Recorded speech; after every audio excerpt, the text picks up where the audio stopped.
Pengertian permintaan dan penawaran. Permintaan adalah suatu proses untuk meminta sesuatu dalam jumlah tertentu yang akan dibeli atau diminta dengan suatu harga dan waktu tertentu. Penawaran adalah banyaknya barang atau jasa yang tersedia dan dapat ditawarkan oleh produsen kepada konsumen pada setiap tingkat harga selama periode waktu tertentu.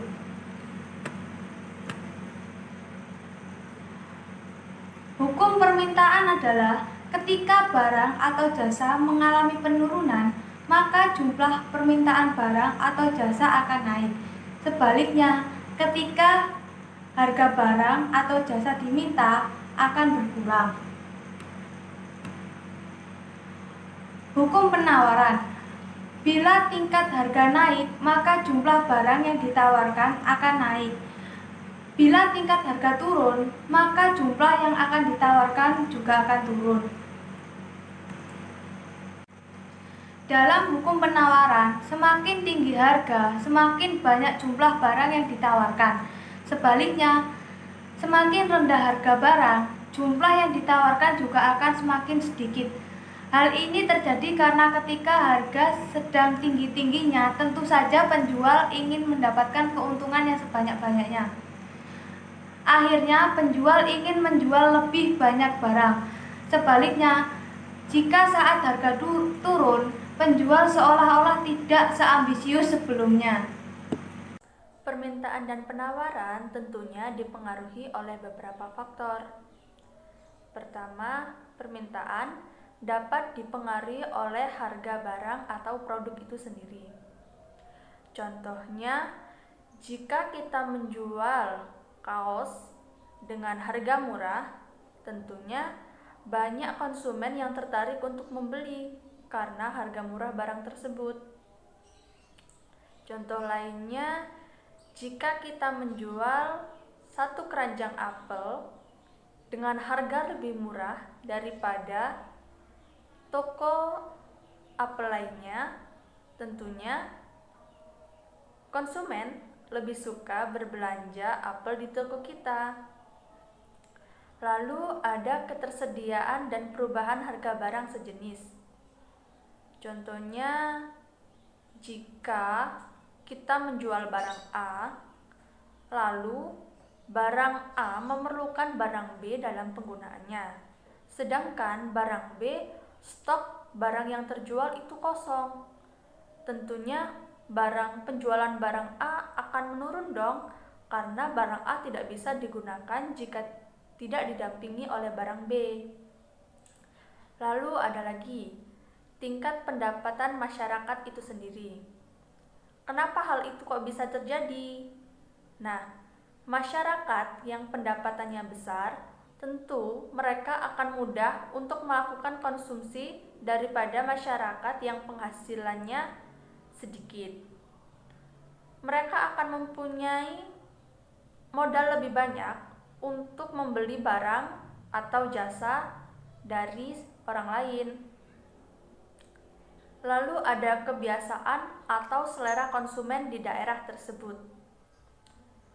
Misalnya di daerah pegunungan atau dataran tinggi yang hawanya dingin, tentu makanan yang sifatnya hangat dan berkuah lebih disukai daripada makanan yang sifatnya dingin dan kering.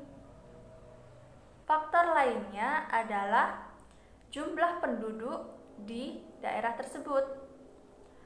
Misalnya nih, di kota A penduduknya 2 juta, di kota B penduduknya 5 juta. Tentu tingkat konsumsi di kota B lebih banyak daripada di kota A. Untuk penawaran, faktor apa sih yang mempengaruhinya? Pertama, itu harga barang. Sama ya kayak permintaan tadi, namun bedanya kalau permintaan tadi harga barangnya lebih murah, maka orang yang membelinya lebih banyak. Namun, di penawaran, jika harga barang lebih murah, maka akan lebih sedikit ditawarkan daripada barang yang harganya lebih mahal. Lalu ada ketersediaan dan perubahan harga. Ada juga biaya produksi. Nah, kalau produksinya itu memerlukan biaya yang besar, tentu barangnya saat akan jadi dijual dengan harga yang besar pula. Selanjutnya adalah jumlah produsen. Jika jumlah produsen barang tersebut banyak, tentu penawarannya akan lebih tinggi juga. Faktor selanjutnya yang mempengaruhi penawaran adalah kebijaksanaan pemerintah. Contohnya nih, suatu barang ditentukan oleh pemerintah pajaknya tinggi. Tentu barang tersebut akan ditawarkan lebih rendah daripada yang pajaknya sedikit.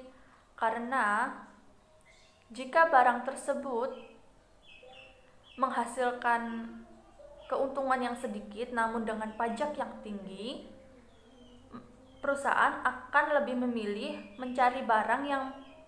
menawarkan barang yang penghasilannya lebih banyak namun pajaknya rendah. Selanjutnya, saya akan menjelaskan tentang kurva permintaan dan penawaran. Nah, permintaan suatu produk itu dipengaruhi oleh beberapa hal. Kalau permintaan produknya banyak, maka kualitas produk itu akan menurun. Contohnya bisnis baju sehari-hari yang bisa kalian temukan di pasar maupun di pinggir jalan.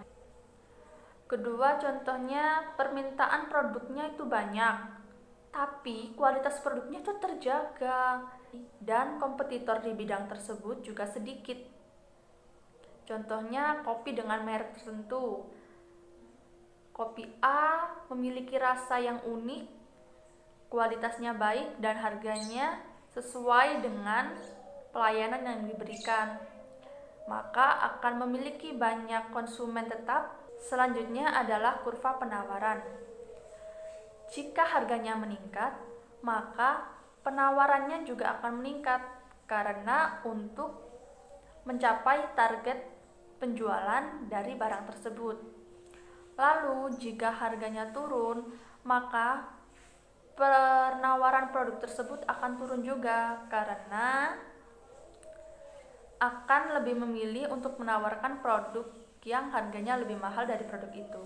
Fungsi penawaran. Fungsi penawaran adalah suatu fungsi yang menunjukkan hubungan antara harga barang atau jasa yang ada di pasar dengan kuantitas penawaran yang ditawarkan oleh seseorang produsen. Fungsi ini terbentuk persamaan matematika yang didapatkan dari dua atau lebih data yang memperlihatkan banyak barang yang ditawarkan dengan harga barang tersebut pada suatu waktu. Fungsi penawaran digunakan oleh produsen dengan tujuan untuk menganalisa kemungkinan-kemungkinan banyak barang yang akan diproduksi dan menyusun strategi pemasaran. Fungsi penawaran mengikuti hukum penawaran. Bila harga barang naik dengan asumsi ceteris paribus, faktor-faktor lain dianggap tetap, maka jumlah barang yang ditawarkan akan naik, dan sebaliknya, apabila harga barang menurun, jumlah barang yang ditawarkan juga menurun. Jadi, dalam fungsi penawaran antara harga dan barang, jumlah barang yang ditawarkan oleh produsen memiliki hubungan positif, karena gradien dari fungsi penawaran selalu positif.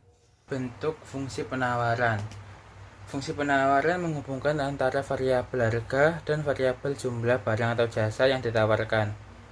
Bentuk umum fungsi penawaran G sama dengan A plus BB atau P sama dengan A plus BQ. Keterangannya yaitu G sama dengan banyak barang yang ditawarkan, P sama dengan harga barang, A sama dengan konstanta, B sama dengan kemiringan. Fungsi penawaran didapatkan dari dua data atau lebih dari proses penawaran pada suatu waktu tertentu. Berikut ini adalah rumus yang menentukan fungsi penawaran. P min P1 per P1 min P2 sama dengan Q min Q1 per Q1 min Q2. Berikut adalah contoh data yang menyatakan berapa banyak produsen bersedia menjual untuk tiap harga yang akan diterimanya di pasar. Harga per unit dalam ribuan, 100, 800, 600, 400, 200. Sedangkan jumlah yang ditawarkan yaitu 350, 300, 250, 200, 150. Dari data tersebut kita dapat membuat bentuk fungsi penawarannya dengan memasukkan rumus P min P1 per P1 min P2 dengan mengambil dua data, misal P1 sama dengan 200, P2 sama dengan 400, dan Q1 sama dengan 150, Q2 sama dengan 200. P min 200 per 400 min 200 sama dengan Q min 150 per 200 min 150. P min 200 per 200 sama dengan Q min 150 per 50. 50 P min 200 sama dengan 200 Q min 150. 50 P min 10.000 sama dengan 200 Q min 30.000. 50 P sama dengan 200 Q min 20.000. P sama dengan 4 Q min 40.000. Fungsi permintaan. Fungsi permintaan dalam ilmu ekonomi adalah sebuah fungsi yang menunjukkan hubungan antara harga barang dengan jumlah barang yang diminta oleh masyarakat. Fungsi permintaan berasal dari dua kata, yaitu fungsi dan permintaan. Fungsi adalah ketergantungan suatu variabel dengan variabel lainnya. Fungsi secara umum ditulis Y sama dengan F dalam kurung X. Secara grafik digambarkan dengan Y sama dengan sumbu vertikal, X sama dengan sumbu horizontal, dan F menyatakan ketergantungan Y terhadap X, sedangkan permintaan adalah banyaknya barang dan jasa yang dibutuhkan masyarakat. Dalam ilmu ekonomi, fungsi permintaan ditulis sebagai P sama dengan F dalam kurung Q, di mana P garis vertikal adalah price atau harga barang, dan Q garis horizontal adalah quantity of goods, banyaknya barang, dan F menyatakan ketergantungan antara harga dengan jumlah barang. Sifat khusus permintaan. Yang pertama yaitu fungsi permintaan bersifat negatif. Artinya, jika nilai P bertambah, maka nilai Q akan berkurang. Begitu juga sebaliknya. Hingga suatu saat nilai P akan menyentuh titik tertinggi atau harga maksimal, titik Q akan menyentuh titik terendah atau barang tidak ada. Sebaliknya, Q akan menjadi barang bebas jika titik P mencapai titik terendahnya, harga nol atau gratis. Yang kedua, titik-titik pada fungsi permintaan tidak dapat memiliki nilai negatif dan tidak mungkin bernilai tak terhingga. Ini berarti fungsi permintaan selalu terletak di kuadran 1. Yang ketiga, fungsi permintaan bisa berbentuk linear atau kurva. Yang keempat, fungsi permintaan memiliki fungsi 1-1, artinya satu titik P hanya untuk satu titik Q. Begitu juga sebaliknya, misal pada tingkat harga P Rp500, jumlah barang Q yang diminta adalah 5 buah. Pada tingkat harga Rp100, jumlah barang yang diminta naik menjadi 10 buah. Contoh soal fungsi permintaan. Saat produk A memiliki harga Rp40.000 per unit, jumlah penawarannya sebanyak 100 unit. Namun, harganya melambung menjadi Rp60.000 per unit. Jumlah permintaannya menjadi 200 per unit. Keterangan P1 sama dengan 40.000, P2 sama dengan 60.000, Q1 sama dengan 100, Q2 sama dengan 200. Jadi, P min P1 per P1 min P2 sama dengan Q min Q1 per Q1 min Q2.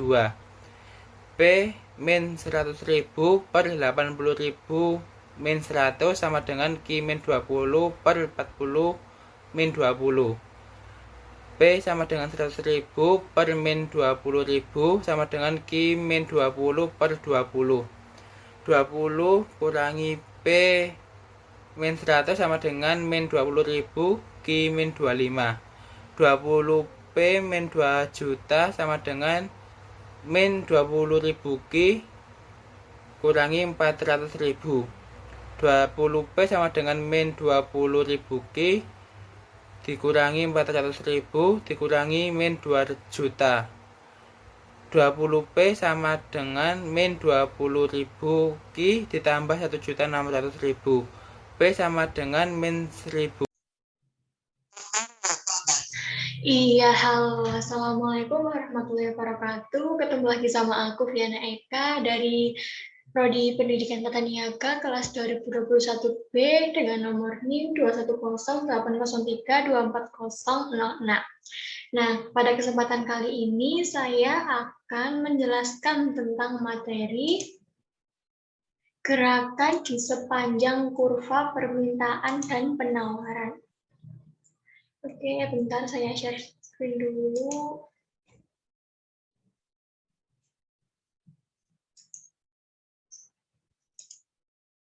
Oke, sudah terlihat ya. Gerakan di sepanjang kurva permintaan dan penawaran. Sebentar, masih ada kendala. Dalam ilmu ekonomi, kurva dibagi menjadi dua, yaitu kurva permintaan dan kurva penawaran. Tugas si kurva ini sendiri adalah melihat bagaimana pergerakan faktor-faktor yang mempengaruhi penawaran, permintaan, dan harga dari suatu barang. Yang pertama adalah kurva permintaan.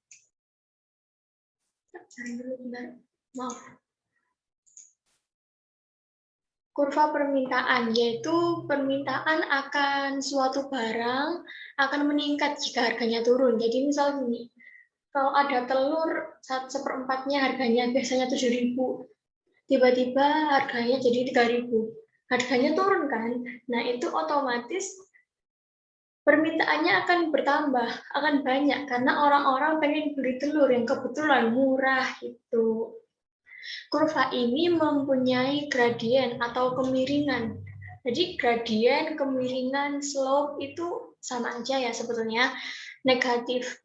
Yang artinya pada kurva ini menurun dari kiri atas ke kanan bawah. Jadi seperti ini contohnya, kurvanya itu menurun, arah panahnya menurun.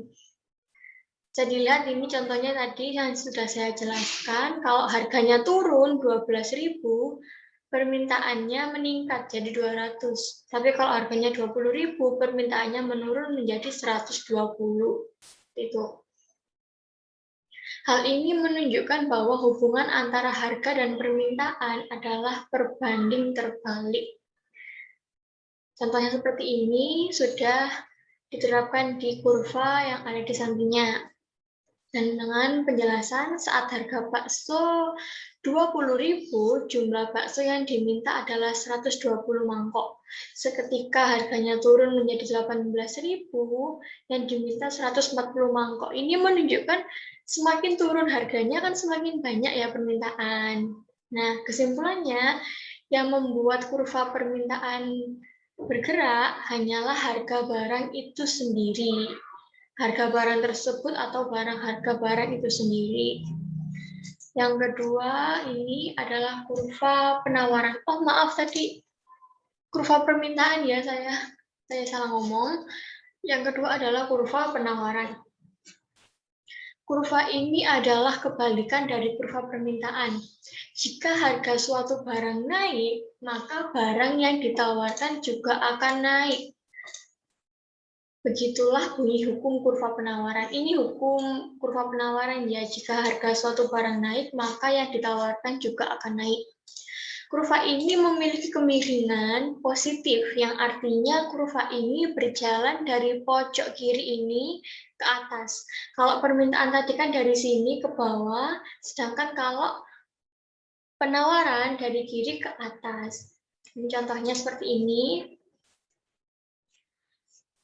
Ini kalau misalnya terbentuk keseimbangan itu ada di titik C. Karena kenapa? Karena seimbang gitu. Seperti contoh yang sebelumnya juga seperti itu. Kalau ini keseimbangannya atau equilibriumnya di titik C. Mohon maaf, sebentar. Kurva permintaan juga bisa berubah atau bergeser. Perubahan ini terjadi karena dua sebab, yaitu perubahan harga barang itu sendiri Yang satunya adalah faktor ceteris paribus atau faktor lain selain harga barang. Jadi dua faktor ya. Satu dari harga barang itu sendiri, yang satunya faktor selain harga barang itu sendiri atau ceteris paribus. Jika ini teman, biasanya pendapatan pembeli atau selera pasar yang termasuk dalam ceteris paribusnya permintaan.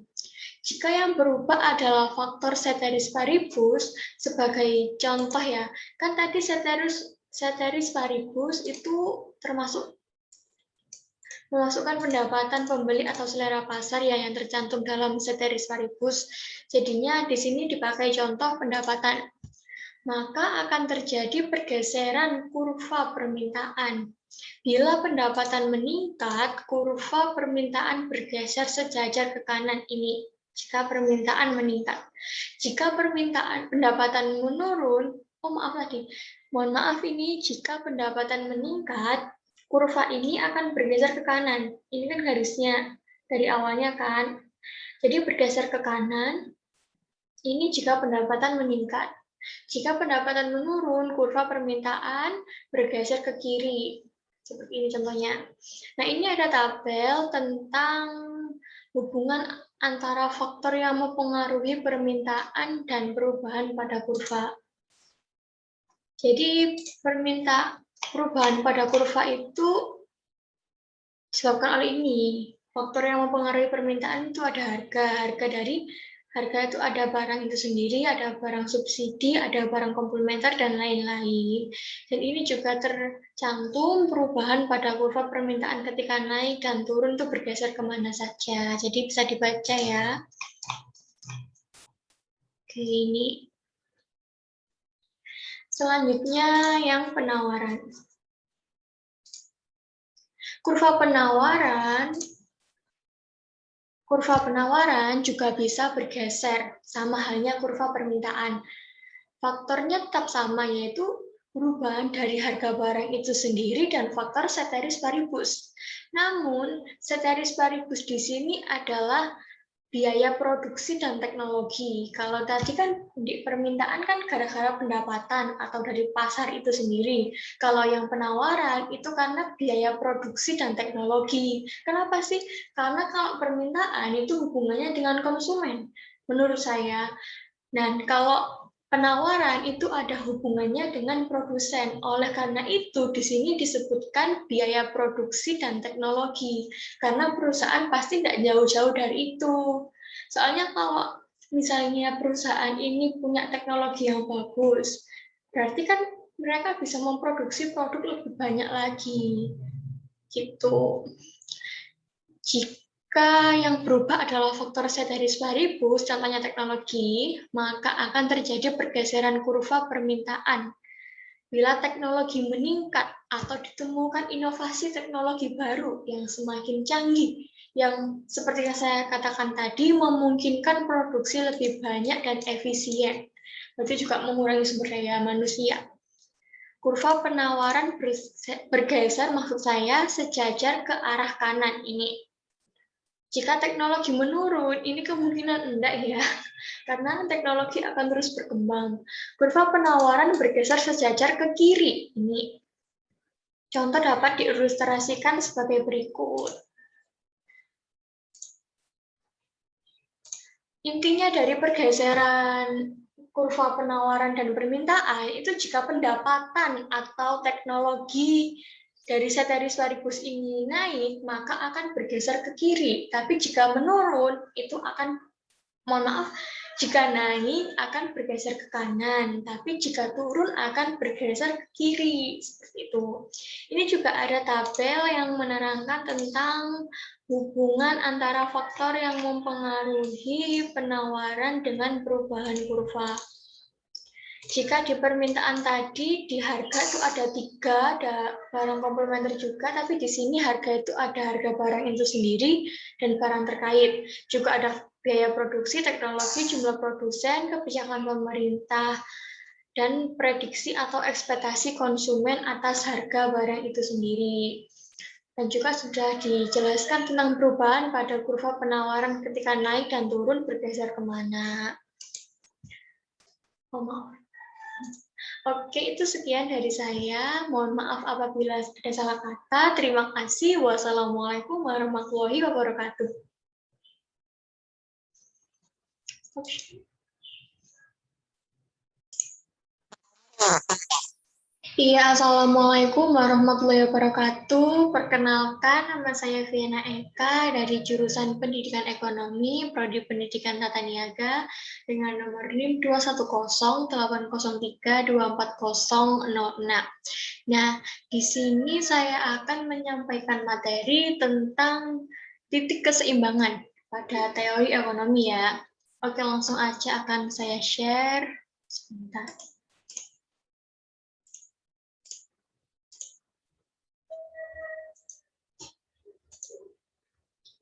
Oke, udah terlihat ya. Nah, di sini kita akan membahas tentang titik keseimbangan, di mana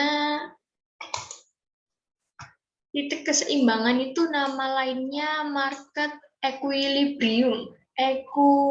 Equilibrium lah itu.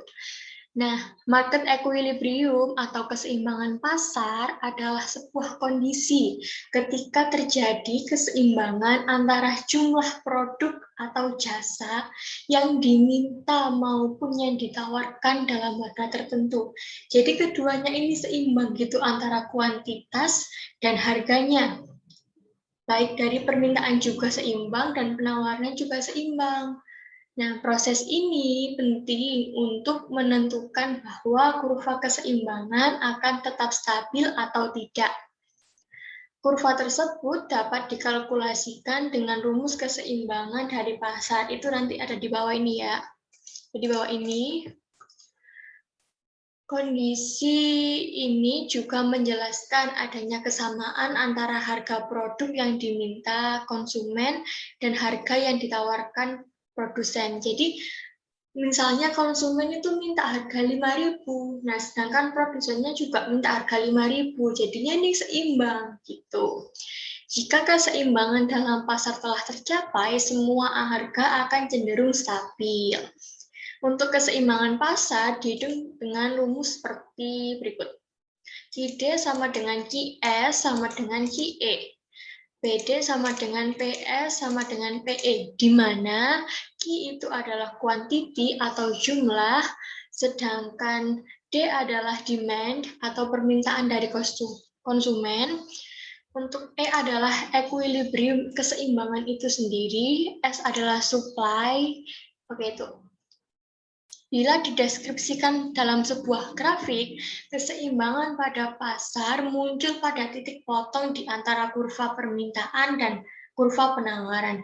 Jadi nanti ketemunya itu X ini, kan ada ini nih. Kan ini. Nanti ketemunya X ini. Yang E di tengah-tengah ini merupakan equilibrium, di mana P ini adalah harga dan Q ini adalah kuantitas. Jadi ketemu titik potong gini ya, ini equilibriumnya atau keseimbangannya. Ini ada contoh, di harga 12.000, jumlah mangkok yang diminta, konsumen itu mintanya 120, tapi kalian nyetoknya 200.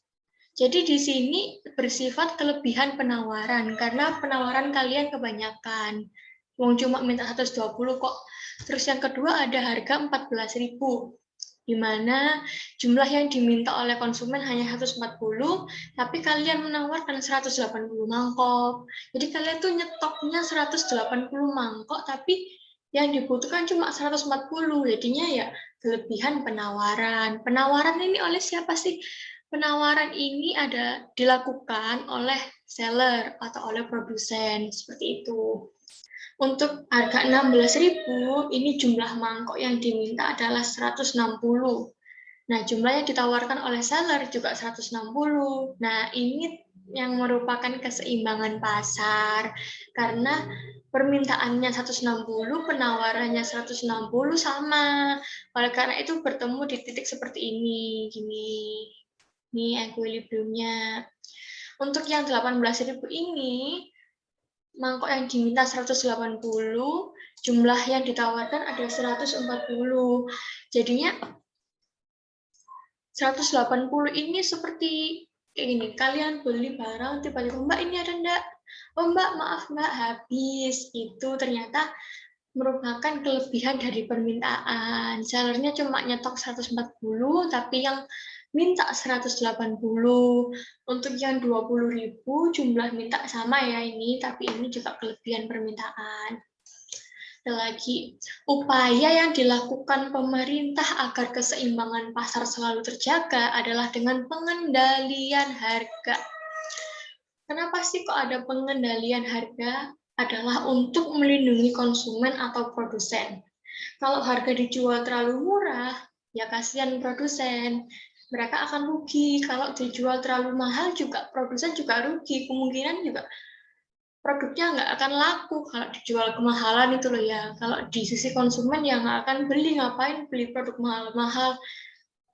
Orang jatuhnya gitu aja kok. Kecuali kalau bukan produk yang bahan pokok gitu ya. Bentuk kontrol harga yang paling umum digunakan adalah penetapan harga dasar atau price floor dan harga maksimum price ceiling. Nah, di mana kalau kita biasanya lihat di obat-obat atau Fanta biasanya, itu kan ada harga eceran tertinggi 3.000 gitu. Nah, itu berarti tidak boleh menjual di atas harga itu, karena itu sudah diatur dalam pengendalian harga ini. Untuk apa sih? Untuk ya supaya terjadi keseimbangan pasar, nggak merusak harga pasar, seperti itu. Contohnya tuh kayak gini, kalau anak K-pop gitu ya, ada yang namanya photocard Jaehyun Jumatan. Nah, photocard Jaehyun Jumatan ini kan harganya misal normalnya tuh 1 juta, harga eceran tertingginya tuh 1 juta, tapi dijualnya 10 juta. Nah, itu yang menimbulkan ketidakseimbangan harga. Jadinya nanti kurvanya itu menceng seperti itu. Oke, itu tadi dari saya. Terima kasih. Mohon maaf apabila ada salah kata. Wassalamualaikum warahmatullahi wabarakatuh.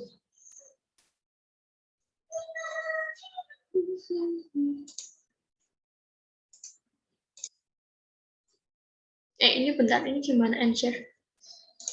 Oke, maaf. Oke, dadah.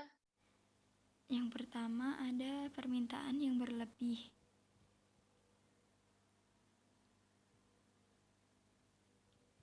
Nah, coba kita gambar kurva terlebih dahulu, ada Hi, kemudian ada P. Kita gambar untuk kurva domainnya. Dan ini untuk kurva supply-nya. Nah, di sini permintaan yang diminta. Kita asumsikan kita menjual kedelai bergantang.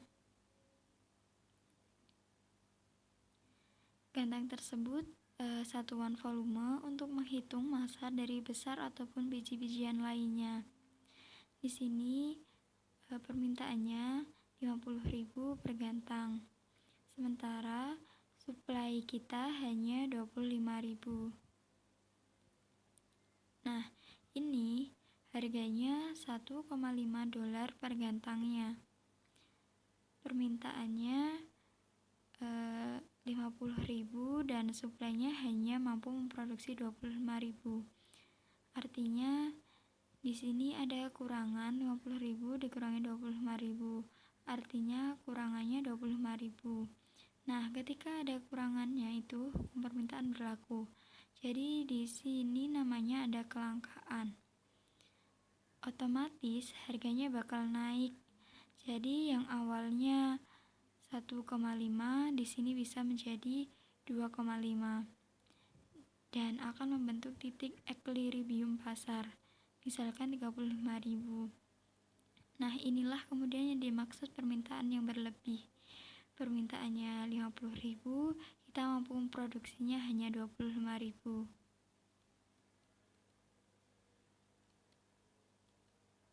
Lalu selanjutnya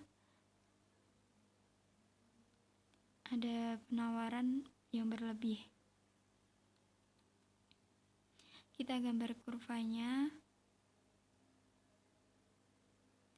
Di sumbu X ada Hi dan di sumbu Y ada price.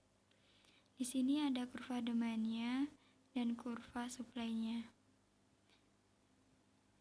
Nah, jadi pembeli itu meminta hanya 20.000 kantong kedelai.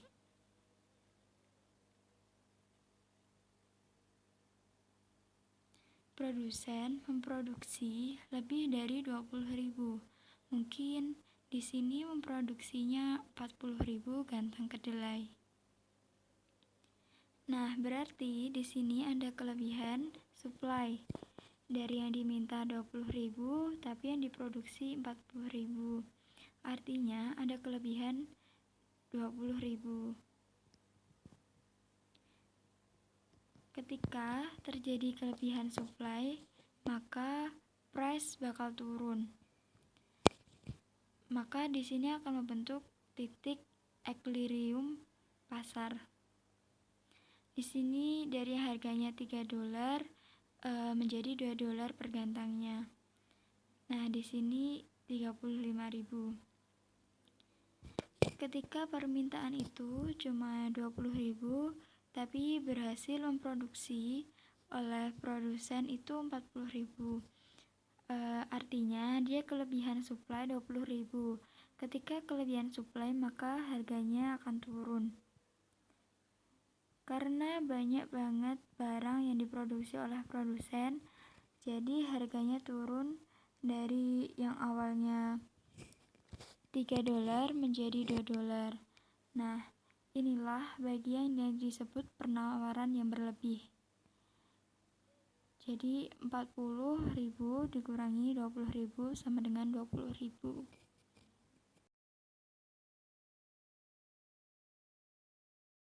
Permintaan merupakan jumlah barang yang ingin dibeli oleh masyarakat dengan berbagai tingkat harga tertentu.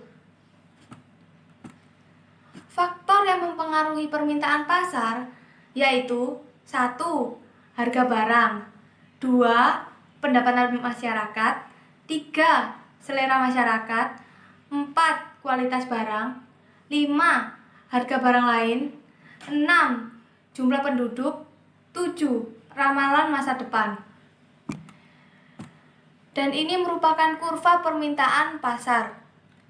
Ini bisa dicontohkan harga roti dan jumlah roti coklat.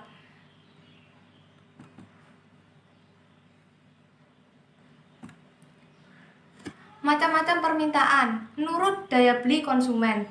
Permintaan efektif merupakan permintaan yang mendukung dengan kemampuan daya beli berasal pada konsumen yang betul-betul memiliki kemampuan untuk membeli dan melakukan transaksi. Permintaan potensial merupakan permintaan yang didukung dengan kemampuan daya beli tetapi belum melakukan transaksi. Macam-macam permintaan menurut jumlah konsumen. Permintaan individual, permintaan dari masing-masing orang terhadap satu barang. 2. Permintaan pasar, merupakan permintaan yang dilakukan masyarakat pada umumnya.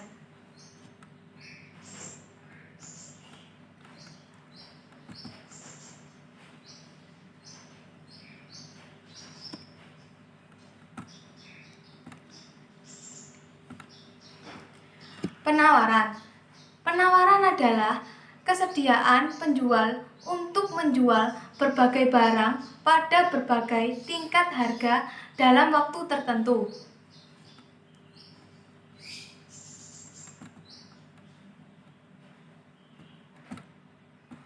Faktor-faktor penawaran. 1. Biaya produksi. Tinggi rendahnya biaya akan menentukan harga barang. 2. Teknologi. Semakin tinggi teknologi yang digunakan dalam produksi, maka kualitas dan jumlah barang akan bertambah dan ini sangat berpengaruh pada naiknya jumlah penawaran. 3. Harapan akan mendapat laba. Dengan harapan mendapatkan laba yang banyak, maka produsen berlomba-lomba untuk meningkatkan produksinya serta memperluas dan mengembangkan usahanya. itu merupakan kurva penawaran dari harga roti coklat dan jumlah penawaran roti coklat. Sekian dari kami, bila ada salah kata kami minta maaf. Wassalamualaikum warahmatullahi wabarakatuh.